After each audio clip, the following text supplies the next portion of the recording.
It's early morning in Brussels, the so-called capital of the European Union. Most people on their way to work have no idea that the World Jewish Congress is holding its plenary assembly in the city center. A walk through the streets gives no hint of any discrimination or prejudice here. In fact, Brussels is known for its diversity and its multilingual charm.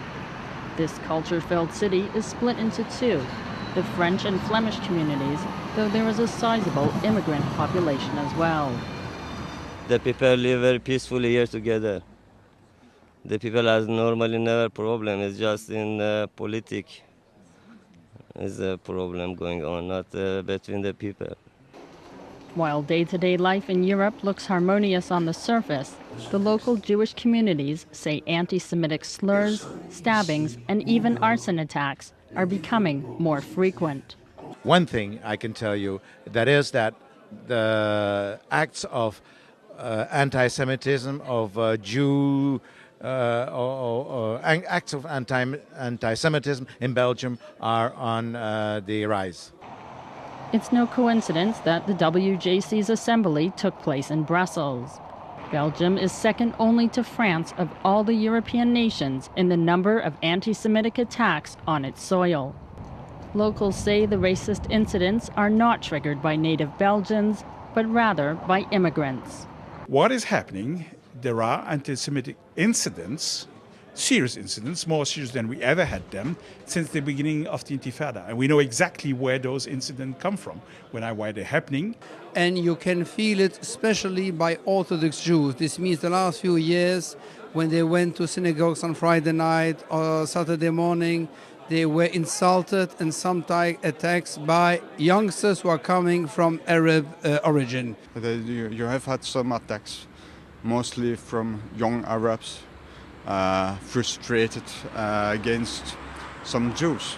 But I know it's more stupid than terrible, and it's certainly far lesser dramatic than in Israel or in Palestine. Vatican Bishop Patrick Desbois warns that Jews have always been scapegoats and may continue to be so in the future.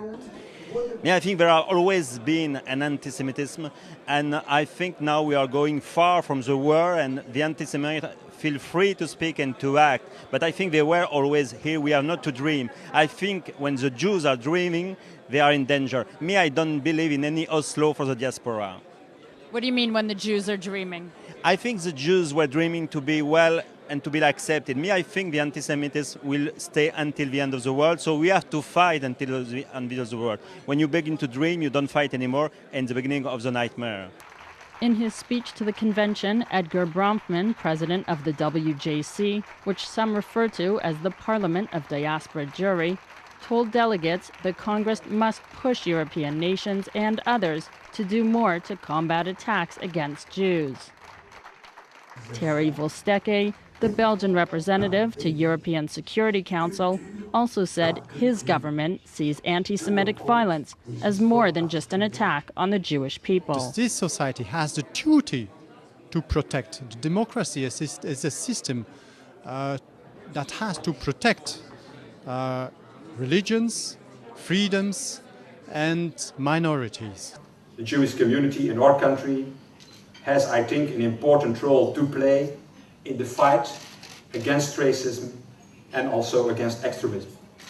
Because after all, it's precisely because the Jewish people have endured the worst possible discrimination that I think they have developed a stronger sense than most of us of what can go wrong in our society.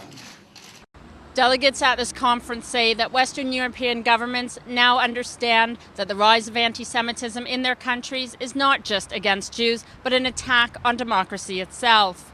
And if these governments impose legislation against these attacks, history will not be in danger of repeating itself.